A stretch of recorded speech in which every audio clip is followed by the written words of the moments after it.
여기 가난하지만 누구보다 영리한 한 여자, 강유은이 있습니다. 그리고 그녀의 마음에 불을 지핀 첫사랑, 서예나 때문에 상처받은 재벌 3세, 정지후가 있습니다. 지후는 예나에게 복수하기 위해 보란듯이 유은에게 고백합니다. 이 모든 사실을 처음부터 알고 있었던 유은은 그의 고백을 받아들입니다. 예나는 유은을 찾아와 경멸의 눈빛으로 충고했죠. 지후 오빠가 나 때문에 화나 있을 때 가방이라도 몇 개 더 뜯어내. 그게 너한테 남는 장사일 거야. 하지만 유은은 신경 쓰지 않았습니다.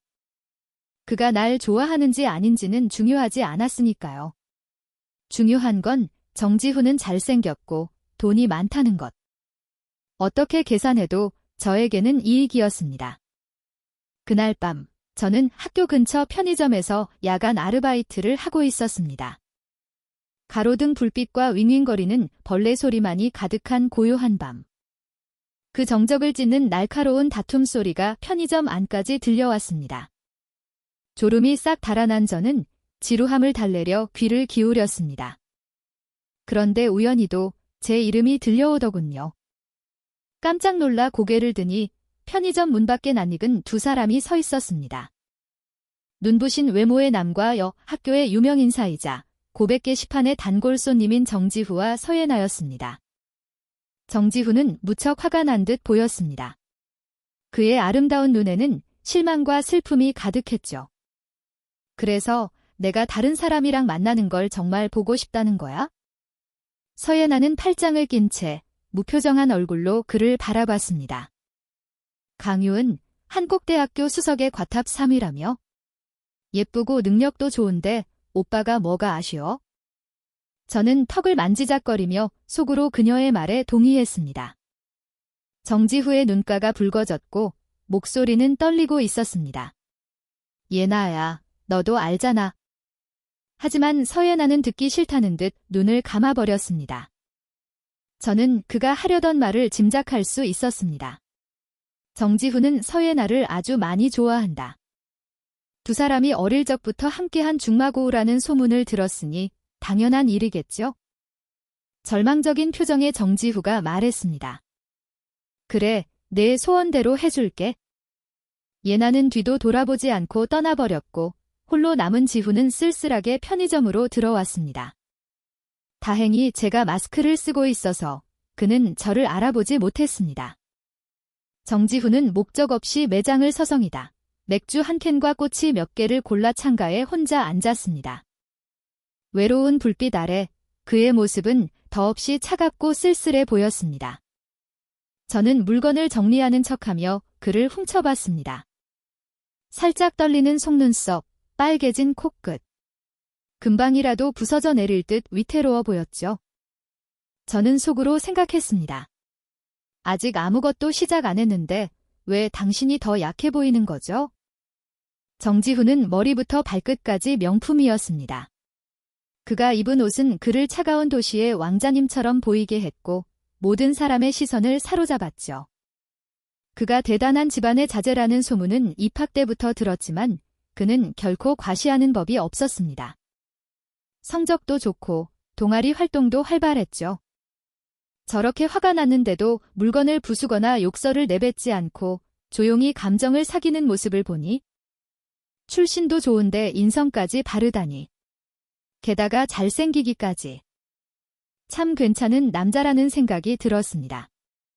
그렇다면 이 게임에 저를 끌어들인 그에게서 무엇을 얻어낼 수 있을까?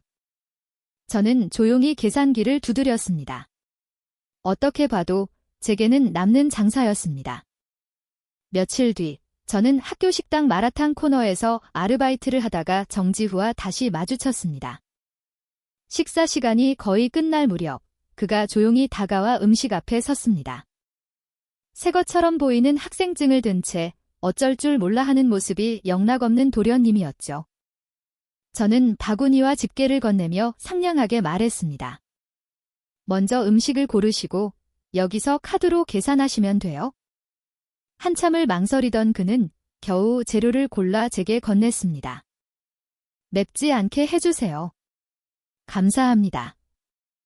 저는 밝게 웃으며 대답하고는 뒤돌아서 주방 아주머니께 속삭였습니다. 제일 맵게 해주세요. 결과는 예상대로였습니다. 정지훈은 매운맛에 눈물, 콧물을 쏟으며 제게 달려왔습니다. 저기요, 이 마라탕 레시피가 잘못된 거 아니에요? 너무 매워서 못 먹겠어요. 괴로워하는 그의 얼굴 앞에서 저는 잔뜩 놀란 척하며 연신 사과했습니다. 죄송합니다. 손님. 제가 착각했나 봐요. 제가 새로 하나 사드릴게요. 그가 거절할 틈도 없이 제 카드로 마라탕 값을 계산하고 사과의 의미로 직접 만든 버블티까지 한 잔 건넸습니다. 정지훈은 오히려 미안해하며 어쩔 줄 몰라 했죠. 저는 웃으며 고개를 저었습니다. 제 실수니까 책임져야 한다고 말하면서요. 속으로는 괜찮아. 다음엔 더 비싼 선물로 갚게 될 테니까라고 생각했지만요. 그렇게 우리의 대화는 시작되었습니다. 그는 제가 경영학과라는 사실에 조금 놀란 듯 했습니다. 그럼 이번 학기에 왕 교수님 선영대 수학 수업도 들어요? 정지훈은 경영관리학과였습니다. 저는 무척 기쁜 척 말했죠.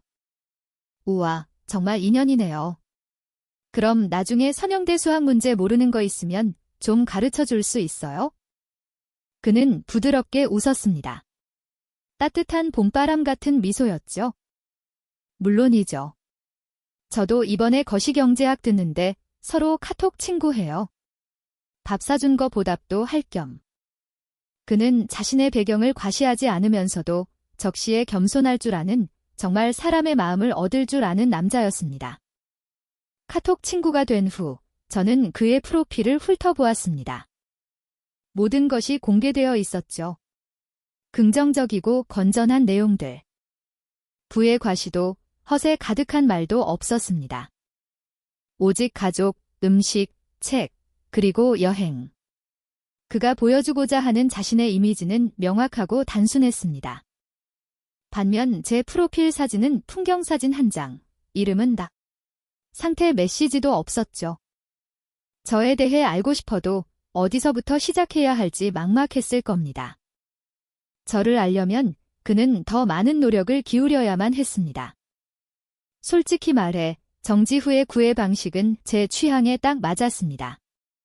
다른 부잣집 아들들처럼 시끄럽게 꽃다발을 보내거나 온 학교가 알도록 요란하게 사랑을 증명하려 들지 않았죠. 그는 온갖 핑계를 대며 제 곁에 나타났습니다. 식당에서 같이 밥을 먹고 도서관에서 함께 공부하고 제가 야간 아르바이트를 마칠 때면 어김없이 데리러 와 기숙사 아래까지 바래다 주었죠. 그는 제 경제적 상황을 잘 알고 있었습니다. 처음 선물한 것들은 몇만 원짜리였고 점차 몇십만 원, 그리고 마지막엔 몇백만 원짜리 전자기기로 넘어갔습니다. 모든 선물은 신중하게 선택되었죠. 제가 부담을 느끼지 않도록, 우리 사이의 격차 때문에 제가 위축되지 않도록 하려는 그의 배려였습니다. 그는 마치 숲속의 숨은 사냥꾼처럼 조용히 그리고 끈기 있게 사냥감의 모든 것을 파악하고 있었습니다. 하지만 마지막에 방아쇠를 당기는 사람이 누가 될지는 아무도 모르는 일이었죠. 한 달 후, 저의 계산된 허용 아래 저와 정지후의 관계는 빠르게 발전했습니다. 하지만 우리 사이에는 여전히 보이지 않는 막이 있었고 누구도 그것을 깨뜨리지 못했죠. 친구들이 우리의 애매한 관계에 대해 궁금해할 때도 저는 서두르지 않았습니다. 오히려 조급해진 쪽은 정지후였죠. 아마 서예나와의 냉전이 길어졌기 때문일 겁니다. 그녀는 그의 곁에 나타나지 않았고 의도적으로 그를 피하는 듯 했습니다. 오히려 저와 정지후가 가까워질 기회를 만들어준 셈이죠. 저는 항상 이성적으로 생각했습니다. 정지후가 저를 쫓는 건 오직 서예나의 질투를 유발하기 위해서라고요. 룸메이트인 이다솜이 제게 물었습니다. 유은아, 너 지후 오빠랑 언제 사귈 거야? 나 너희가 쏘는 밥 기다리고 있는데, 헤헤. 저는 그녀의 볼을 꼬집으며 말했죠. 급하긴, 이 먹보야. 때가 되면 와규에 오마카세 사줄게. 달력을 보며 저는 때가 무르익었음을 직감했습니다. 다음에 정지후를 만났을 때 저는 눈이 퉁퉁 붓고 머리는 헝클어진 최악의 모습이었습니다. 그는 황급히 휴지를 뽑아 제 앞에 쭈그려 앉아 저를 달랬죠. 유은아, 무슨 일이야? 저는 고개만 저을 뿐 계속해서 울기만 했습니다. 그는 저를 재촉하지 않고 조용히 등을 토닥여 주었죠. 감정이 진정된 후 저는 마침내 이유를 털어놓았습니다. 제가 신청했던 저소득층 장학금을 집안 좋은 동기 몇몇이 가로챘다는 것이었습니다. 그들은 과대표, 학회장과 친했고 제가 지도 교수님께 이 사실을 알리자 졸업장으로 저를 협박하기까지 했다고요. 저는 힘없이 말했습니다. 그냥 포기할래. 아르바이트해서 벌면 되니까. 정지후는 한참 동안 말이 없었습니다. 그는 제 머리를 쓰다듬으며 위로했죠. 어떻게 그냥 넘어가? 이건 내가 처리할게. 걱정 마. 저는 고개를 저으며 거절했습니다. 안 돼. 나 때문에 너까지 졸업 못하면 어떡해. 정지후는 제 어깨를 잡고 눈을 똑바로 마주치며 말했습니다. 한 글자 한 글자 힘을 주어서요. 내가 아는 강유은은 쉽게 포기하는 사람이 아니야. 우리 부모님은 어릴 때부터 가르치셨어. 내 것은 무슨 수를 써서라도 되찾아야 한다고. 설령 모든 걸 잃더라도 남에게 빼앗겨선 안 된다고. 만약 너에게 다시 한번 기회가 주어진다면 싸울 거야? 아니면 포기할 거야? 저는 그의 눈을 똑바로 바라보며 단호하게 대답했습니다. 싸울 거야. 내가 갖지 못할 바엔 차라리 부서져 버릴지언정 다른 사람이 갖게 두진 않을 거야. 정지후는 환하게 웃었습니다. 그의 눈에는 칭찬의 빛이 가득했죠. 마치 사막을 헤매던 나그네가 마침내 동료를 만난 듯한 기쁨이었습니다. 이 일은 나한테 맡겨. 마침내 그가 한숨을 쉬며 말했습니다. 강유은, 나도 내 수단 중 하나인 거지? 그럼 정지후를 이용하려는 거지, 진짜 좋아하는 건 아니라는 거네? 이다솜이 소리치며 결론을 내렸습니다. 저는 태연하게 마스크팩을 붙이며 입이 떡 벌어진 그녀를 돌아봤습니다. 그럼 아니겠어? 남자를 만나서 같이 고생하자고? 만약 정지후가 이 일도 해결 못했다면 내 눈에 그는 아무 가치가 없는 거야? 그럼 그와 함께할 시간도 없었겠지? 이다솜은 고개를 끄덕였습니다. 나와 정지후는 서로가 필요한 관계일 뿐이야. 누구도 빚진 게 없지? 감정 따위는 내 인생에 아무런 도움이 안 돼. 설령 서예나가 없었더라도 정지후가 진심으로 날 좋아했더라도 난 사랑이라는 덫에 빠지지 않았을 거야. 제 말에 이다솜은 걱정스러운 표정을 지었습니다. 하지만 내가 정지후랑 사귀면 이 관계는 금방 끝날 거야. 서예나는 그의 마음속 영원한 달빛이잖아. 그 자리는 누구도 대신할 수 없어. 너만 상처받을 거라고. 저는 긍정도 부정도 하지 않고 어깨를 으쓱했습니다. 굳이 따지자면 내가 그의 첫사랑인 셈인데. 한계 효용 이론에 따르면 나도 그만큼 중요하지 않을까?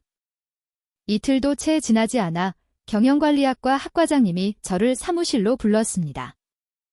지도 교수, 과대표, 학회장, 그리고 장학금을 가로챘던 학생들의 창백한 얼굴을 마주했을 때 저는 이 일이 깔끔하게 해결되었음을 알았습니다. 놀랍게도 그 자리에는 정지후가 없었죠. 장학금 문제가 해결되자 저와 정지후의 썸은 절정에 달했습니다. 그날은 바람이 부드럽고 하늘은 옅은 분홍빛 노을로 물들어 있었습니다.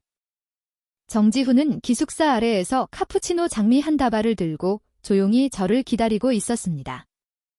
마침 저녁 식사 시간이라 오가는 사람들이 많았고 모두의 시선과 카메라가 그에게 쏠렸죠. 그는 오기 전에 제게 문자를 보냈습니다.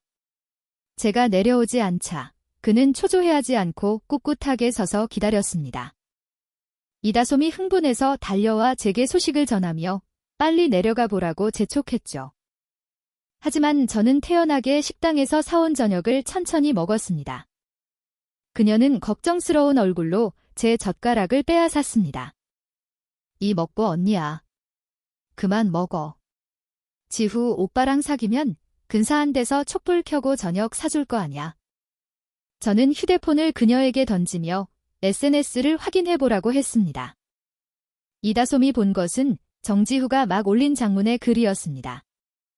우리가 만났던 모든 순간을 기록한 절절하고 진심 어린 고백이었죠.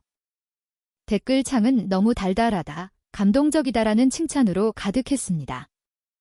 제가 물었습니다. 어떤 사람이 저렇게 장문의 글을 쓸까? 이다솜은 잠시 생각하더니 답했습니다. 사랑에 미친 사람이겠지?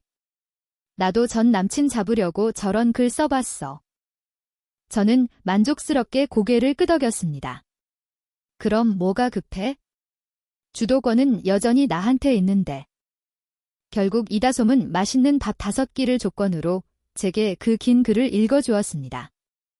글을 다 듣고 나니 마침 식사도 끝났죠. 저는 다시 천천히 머리를 감고 샤워를 했습니다. 첫 고백을 받는 자리이니만큼 가장 아름다운 모습으로 나타나야 하니까요. 모든 준비가 끝났을 때 이미 1시간 반이 지나 있었습니다. 이다솜이 목을 빼고 아래를 내려다보며 말했죠.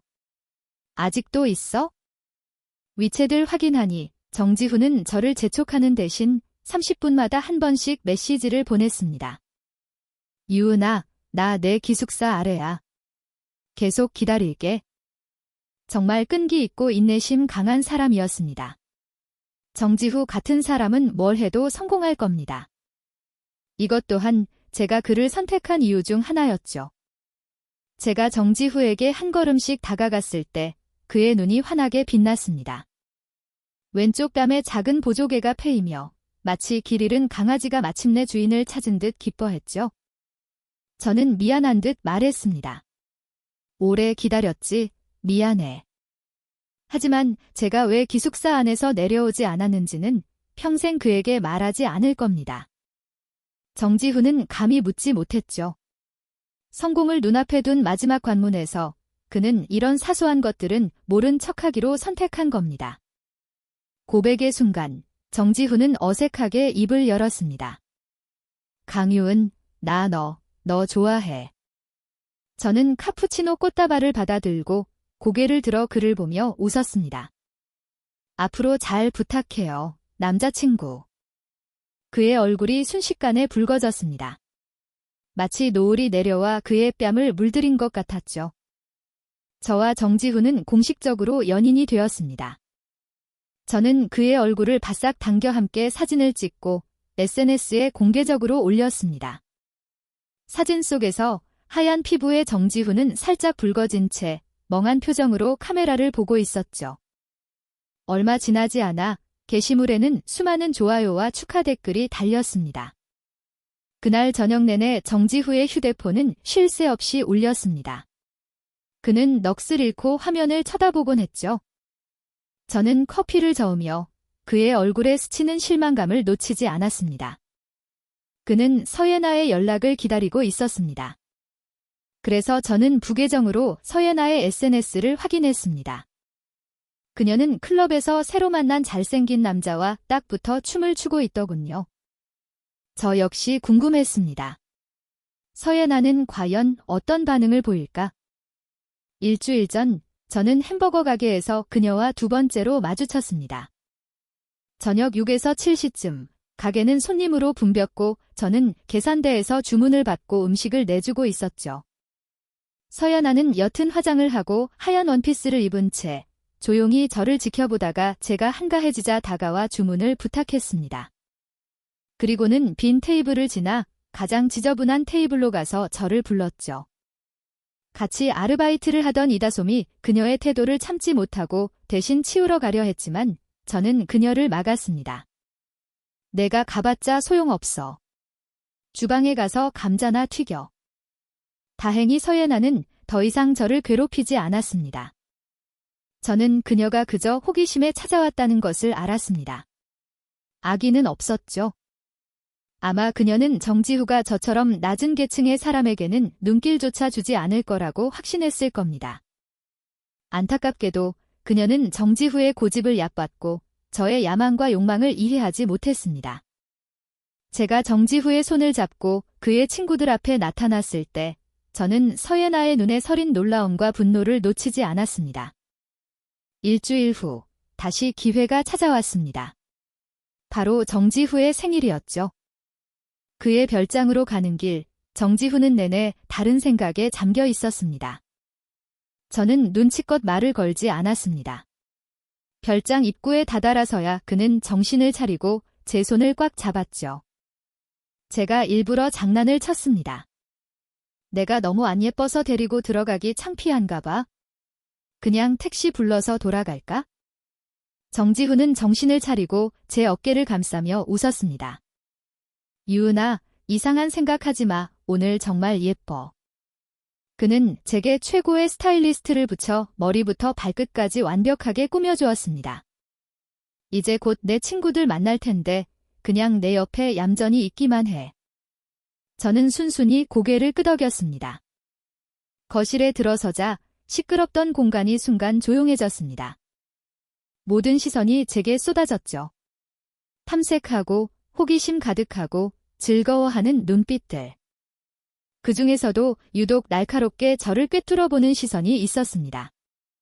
정지후는 자연스럽게 저를 친구들에게 소개했고 모두가 일어나 따뜻하게 저를 맞아주었습니다.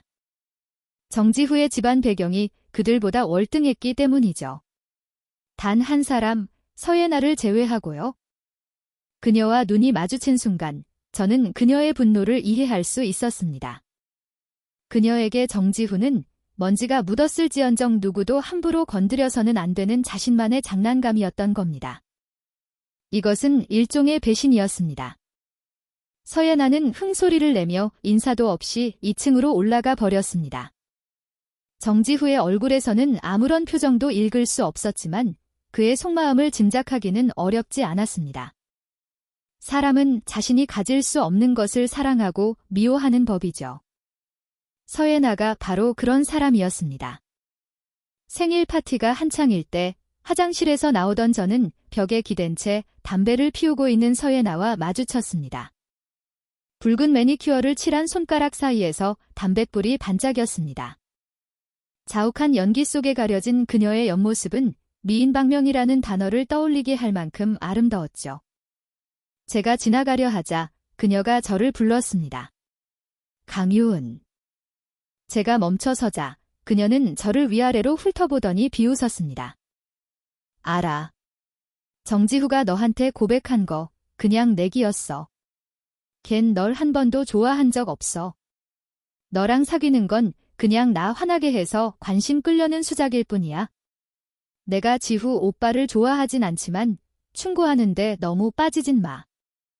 저는 무의식적으로 드레스 자락을 꽉 쥐며 놀랍고 슬픈 표정을 지어 보였습니다. 그럴 리가 없어요. 지후 씨는 제가 처음으로 좋아하는 사람이라고 했어요. 서예나는 라이터를 켜 새 담배에 불을 붙였습니다. 동생아, 우리 같은 세계에 발 들이고 싶으면 남자 말은 믿는 게 아니야. 그녀는 정지후와 자신이 했던 내기에 대해 자세히 설명했습니다. 넋이 나간 제 표정을 보며 그녀는 만족스러운 듯 저를 가리켰습니다. 오빠가 아직 나한테 화나 있을 때 가방이라도 몇 개 더 뜯어내. 나중에 질려서 헤어지자고 할 때 울고불고 돈 달라고 해봤자 소용없으니까. 저는 애써 분한 척 그녀에게 따졌습니다. 당신 마음대로 다른 사람 진심을 짓밟아도 되는 거예요? 당신은 존중이라는 걸 전혀 모르네요.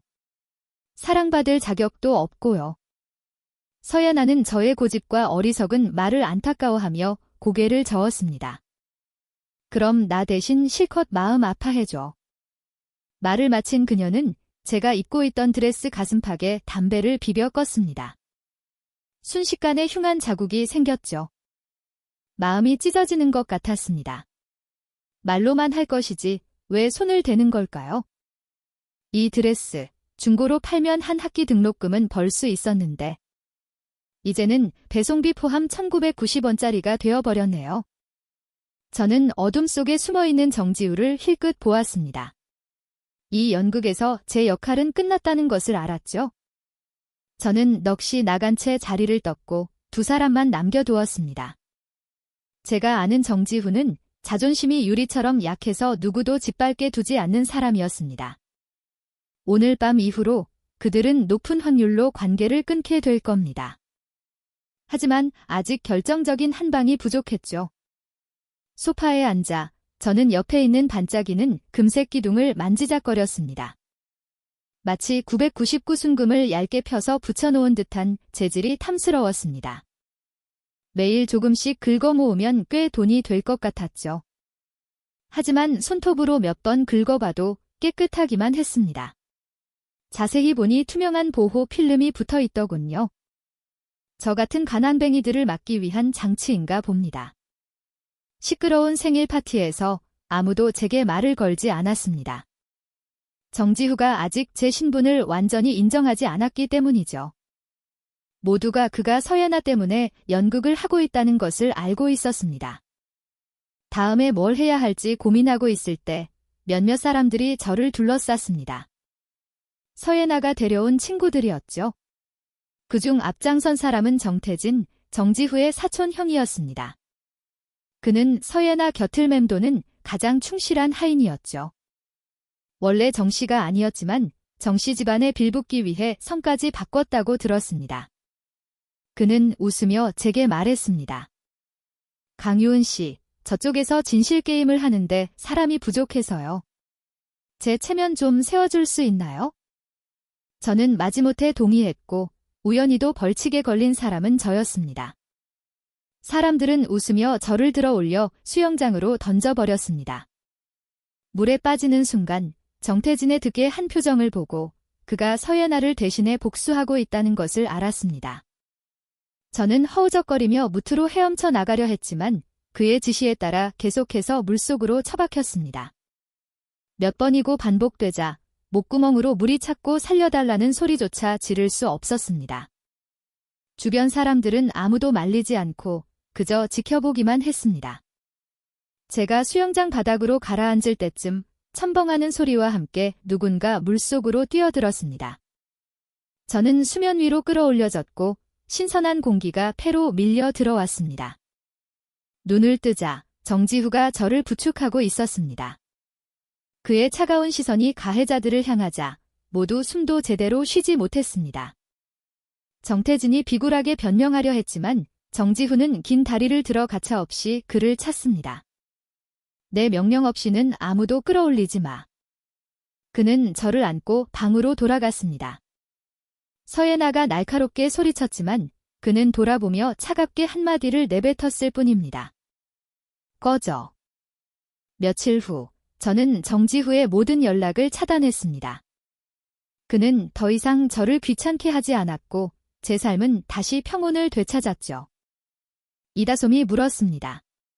너 불장난하다가 버림받은 건 아니지? 저는 되물었습니다. 넌 어떻게 생각해? 이다솜은 제 얼굴을 빤히 쳐다보더니 말했습니다. 내 성격에 절대 그렇게 되도록 놔두진 않았을 거야. 저는 그녀의 볼을 꼬집으며 칭찬했습니다. 역시 내가 날 제일 잘 아네. 정지후를 다시 만난 곳은 유명한 아쿠아리움이었습니다. 그는 퀭한 눈으로 유리창 밖에서 물속의 저를 바라보고 있었습니다.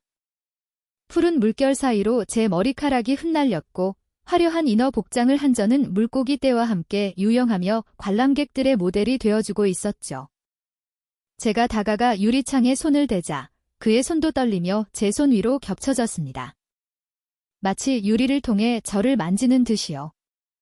정지후는 넋을 잃고 저를 바라봤습니다. 놀라움과 경이로움이 가득한 눈으로요. 일을 마친 후 우리는 나란히 앉았습니다. 그는 조용히 따뜻한 물 한 병을 건넸죠. 물을 다 마신 후 저는 제 과거에 대해 이야기하기 시작했습니다. 제 의붓아버지는 수영 코치였습니다. 하지만 제자를 성추행한 일로 해고당한 후 알코올에 빠져 살았죠. 어릴 적 제가 말을 듣지 않으면 그는 제 머리를 물속에 쳐박았습니다. 그는 아이의 폐활량을 정확히 알고 있었고 9살짜리 아이가 얼마나 숨을 참을 수 있는지도 알았죠. 처음에는 정말 죽을 것 같은 공포를 느꼈습니다. 세 번째가 되자 저는 무서워서 바지에 오줌을 싸며 울면서 잘못했다고 빌었습니다. 그 후로 저는 아주 얌전한 아이가 되었습니다. 하지만 의부사버지는 재미있는 놀이를 발견한 아이처럼 술에 취할 때마다 저를 학대하는 것을 즐겼습니다. 이 게임은 멈출 수 없다는 것을 깨달았습니다. 그가 저보다 우위에 있었기 때문이죠. 그래서 저는 강해지기 전까지 그저 버텨내기로 했습니다. 아무도 제가 어떻게 물에 대한 공포를 극복했는지, 의부사버지의 웃음소리 아래서 얼마나 고통스럽게 발버둥 쳐야 했는지 모릅니다. 어떤 면에서 의부사버지와 정태진은 똑같았습니다. 둘 다 저를 마음대로 조종할 권리가 있다고 생각했죠. 그날 제가 익사하는 척하지 않았다면 정태진은 다른 방법으로 저를 괴롭혔을 겁니다. 그래서 저는 그들 위에 서서 그들이 제게 아첨하는 모습을 봐야만 했습니다. 정지훈은 조용히 제 이야기를 듣고는 말했습니다. 미안해. 그는 저를 부드럽게 안고 마치 귀한 보물을 다루듯 등을 토닥여 주었습니다. 우리 다시 시작하면 안 될까? 저는 눈을 감았습니다. 따뜻한 그의 가슴에 기댄 채 눈물이 조용히 흘러내렸습니다. 정지후의 한마디에 서예나는 강제로 해외로 보내졌습니다. 정태진은 부모님에게 호되게 혼난 후 제게 용서를 빌러왔습니다. 그는 땀을 뻘뻘 흘리며 두려움에 가득 찬 얼굴로 제 앞에 고개를 숙였죠. 정지훈은 소파에 앉아 제 귓가에 속삭였습니다. 이훈아, 내가 결정해. 저는 그 순간 권력의 맛이 얼마나 달콤한지 처음으로 느꼈습니다. 정지훈은 저를 지극정성으로 대하기 시작했습니다. 한 달 용돈 1억 원은 물론이고 집, 차, 명품 가방, 보석까지 모든 것을 제게 안겨주었죠. 이다솜은 산더미처럼 쌓인 선물들 사이에서 행복한 비명을 질렀습니다. 저는 그녀에게 금팔찌 하나를 던져주며 말했죠. 그 짠돌이 남자친구랑 헤어져. 정지후가 돈 대줄 테니 나랑 카페 차려서 부점장해 이 인센티브도 줄게. 어느덧 졸업반이 되었고 모두가 취업과 대학원 준비로 바쁠 때 저는 창업을 결심했습니다. 저와 이다솜이 주주가 되었고 정지훈은 회사에 지분이 없었습니다. 나중에 필요할 때 쉽게 관계를 끊기 위해서였죠. 이전에 미안함 때문인지 정지훈은 제 회사 일에 발벗고 나섰습니다. 공급업체를 찾아주고 고객과 투자자를 만나주고 크고 작은 비즈니스 모임에 함께 참석해 주었죠. 마침내 제가 50억짜리 대형 계약을 따냈을 때 우리는 샴페인을 터뜨리며 축하했습니다. 정지훈은 붉어진 얼굴로 제게 축배를 들었습니다. 강 대표님, 축하합니다. 그의 목소리에는 어떤 감정도 실려있지 않았습니다. 오직 비즈니스 파트너에 대한 존중뿐이었죠. 저는 미소로 화답했습니다. 정 총괄님, 늘 이끌어주셔서 감사합니다. 어느새 저는 꽤 높은 곳까지 올라와 있었습니다. 하지만 이 명리의 세계에서 저는 여전히 미천한 존재였죠. 저는 조용히 정지후를 바라보았습니다. 그는 순수함을 벗고 수많은 자원을 손에 쥔 채 능수능란하게 비즈니스 세계를 헤쳐나가는 냉철한 경영자가 되어 있었습니다. 하지만 그는 여전히 저를 위해 20km를 운전해 완탕 한 그릇을 사다 주고 밤늦게 잘 자라고 인사를 건네고 늘 제 기분을 살피는 다정한 남자였습니다. 제 마음속에서는 점점 더 큰 슬픔이 자라나고 있었습니다. 이 관계는 곧 끝을 향해 달려가고 있었죠. 다행히 통장에 찍힌 긴 숫자들을 보고 나면 그 슬픔은 오래가지 않았습니다. 어느 날 한 비즈니스 파티에서 서예나와 다시 마주쳤습니다. 몇 년 사이 그녀의 집안은 기울었고 빚더미에 앉아 매년 적자를 면치 못하고 있다고 들었습니다. 하지만 그녀는 여전히 오만한 태도로 제 명함을 만지작거리며 비웃었습니다. 강유은, 너도 꽤 재밌네. 몇 년 동안 정지후한테 빌붙어서 피 빨아먹더니 이제 제법 사람 꼴을 갖췄구나. 저는 차갑게 웃으며 대답했습니다. 너도 많이 초췌해졌네. 그 시간에 정지후한테 내 집안에 수혈 좀 해달라고 하지 그래? 그녀의 눈에 증오가 번뜩였습니다. 내가 끼어들지만 않았어도. 저는 샴페인 잔을 들어 올리며 태연하게 말했습니다. 옛날에 그를 내게 떠민 건 너 아니었나? 오히려 고맙다고 해야 할 것 같은데. 그 후 서연아는 집요하게 정지후를 쫓아다녔습니다. 처음 그에게 전화했을 때 그는 제 종아리를 주무르고 있었습니다. 발신자 표시 제한으로 걸려온 전화를 그는 받자마자 3초 만에 끊어버렸죠. 두 번째로 그녀는 도시락과 경호원들을 데리고 정지후의 회사로 쳐들어왔습니다. 하지만 그가 저와 함께 점심을 먹고 있는 모습을 보고 이성을 잃고 난동을 부렸죠. 세 번째는 저와 정지후의 아파트였습니다. 그녀는 그의 어머니와 함께 10억 원을 들고 저를 쫓아내려 했습니다. 저는 그 돈을 쓰레기통에 던져버렸습니다. 몇 년간 제 노력으로 제 회사의 가치는 이미 수천억을 넘어섰습니다. 그녀가 감히 저를 무시할 자격이 있었을까요? 이 사실을 알게 된 정지우는 집안과 크게 다퉜고 아버지에게 맞기까지 했습니다. 그는 피투성이가 된 채 저를 찾아와 CEO 자리와 지분을 모두 포기했다고 말했습니다. 그때 저는 깨달았습니다. 이 관계는 정말로 끝이 가까워졌다는 것을요. 저는 이 사랑의 마지막 쐐기를 받기로 결심했습니다. 저는 서예나를 찾아가 가차없이 도발했습니다. 정지후는 날 위해 모든 걸 버릴 수 있어? 너한테 아직 기회가 있을 것 같아. 계속되는 자극에 그녀는 결국 이성을 잃고 저를 밀쳤습니다. 제가 넘어진 곳은 거대한 샴페인 타워였습니다. 유리 깨지는 소리가 울려 퍼지고 그녀는 겁에 질려 뒷걸음질 쳤습니다. 배에서 느껴지는 고통에 저는 정신을 잃어가면서도 희미하게 제 이름을 외치는 정지후의 목소리를 들었습니다.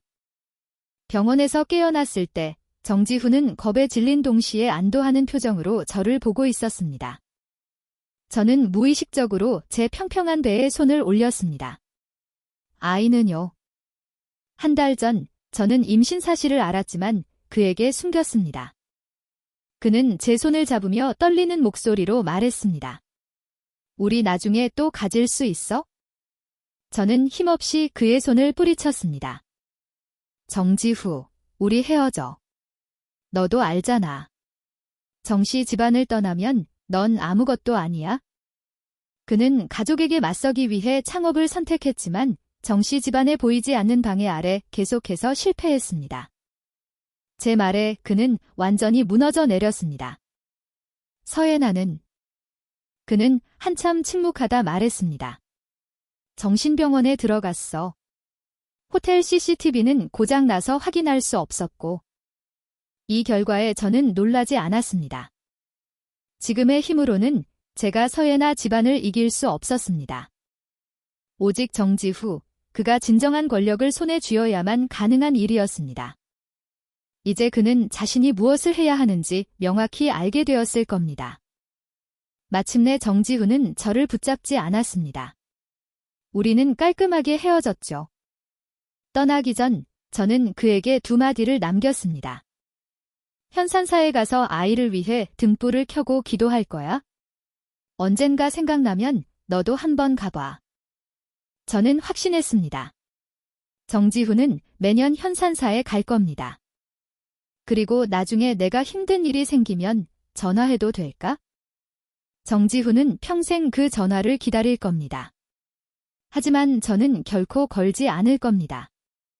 이다솜이 사과를 깎아주며 말했습니다. 이해할 수 없어. 정씨 집안 손주를 가졌는데 왜 그걸 포기해? 저는 한숨을 쉬며 말했습니다. 이다솜, 너 나랑 약속해. 앞으로 결혼하지 말고 그냥 어린 모델들이랑 연애나 해. 넌 너무 멍청해. 그녀는 제 어머니와 닮았습니다. 바보같이 순진했죠? 이별은 저에게 또 다른 퇴로였습니다. 제가 망가진 가정에서 자랐다고 해서 아이에게 제 삶을 보상해주고 싶은 마음은 없었습니다. 저는 이제 겨우 24살이었고 앞날은 창창했습니다. 그 후 저와 정지후는 완전히 연락을 끊었습니다. 그는 정씨 집안으로 돌아갔고 저는 제 회사를 키웠습니다. 우리는 단 한 번도 마주치지 않았습니다. 5년 후, 제 회사는 성공적으로 여러 차례 투자를 유치했고 마침내 나스닥에 상장했습니다. 상장배를 울리는 순간 저는 제가 정말로 해냈다는 사실이 믿기지 않았습니다. 점점 더 많은 사람들이 저를 강 대표님이라고 불렀죠. 어느 날 VIP 룸에서 사업 이야기를 나누고 있는데 술에 취한 한 남자가 뛰어들어와 제게 손가락질하며 소리쳤습니다. 강유은. 내가 뭔데? 정씨 집안 없었으면 넌 아무것도 아니었어. 정태진이었습니다. 저도 지지 않고 술병을 들어 그의 머리를 내리쳤습니다. 주인 일은 걔는 여기서 짓지 마. 반년 전 정지훈은 정씨 집안의 실권을 잡고 서야나 집안과 정태진의 가족을 포함한 많은 사람들을 숙청했습니다. 분노한 정태진이 제게 달려들려 했지만 제 경호원들이 그를 막아섰습니다. 그때 문 밖에서 익숙하고 따뜻한 목소리가 들려왔습니다. 제가 너무 늦었나요? 고개를 들자 문에 기댄 채 서 있는 키 큰 남자가 보였습니다. 정지후였습니다. 10년 전 우리가 처음 만났을 때처럼. 편의점 구석에 앉아있던 그가 고개를 돌려 마침내 10년의 시간을 넘어 저를 바라보는 것 같았습니다. 저는 미소를 지으며 더욱 성숙하고 기품 있어진 그의 눈을 바라보며 인사했습니다. 정지후 씨, 오랜만이네요. 그날 밤 정지후는 직접 차를 몰아 저를 집까지 바래다 주었습니다. 제가 정지후와 결혼을 결심했을 때 이다솜은 격렬하게 반대했습니다. 우리 이제 돈도 많잖아. 옛날에 널 무시하던 그 집에 왜 굳이 들어가려는 거야? 저는 말했습니다. 부자들이 왜 서로 결혼하는지 알아? 강에서 금을 캐는데 누구는 손으로, 누구는 그물로 캐지. 부자들의 결혼은 수많은 그물을 엮어 더 많은 재산을 건져 올리는 것과 같아. 난 14살 때부터 돈을 사랑하는 속물이었고 정씨 집안은 최고의 선택이야. 결혼식 날 딩드레스를 입은 서예나가 식장으로 뛰어들었습니다. 그녀는 눈이 충혈된 채 정지후에게 함께 가자고 애원했죠. 하지만 제 옆에 남자는 조금도 흔들리지 않았습니다. 그는 경호원에게 그녀를 내보내라 지시하고 제게 사과했습니다. 미안해, 내가 제대로 처리하지 못했어. 다시는 이런 일 없게 할게. 저는 크게 웃으며 괜찮다고 말했습니다. 들리는 소문에 의하면 서예나 집안은 파산 직전이라고 했습니다. 물질이 사라지자 상류층의 사랑은 한낱 웃음거리가 되었습니다. 신데렐라가 왕자와 결혼할 수 있었던 건 그녀가 농부의 딸이 아니라 공작의 딸이었기 때문입니다. 동등한 힘을 가진 두 사람이 만났을 때 비로소 동화는 영원히 계속될 수 있는 법이니까요.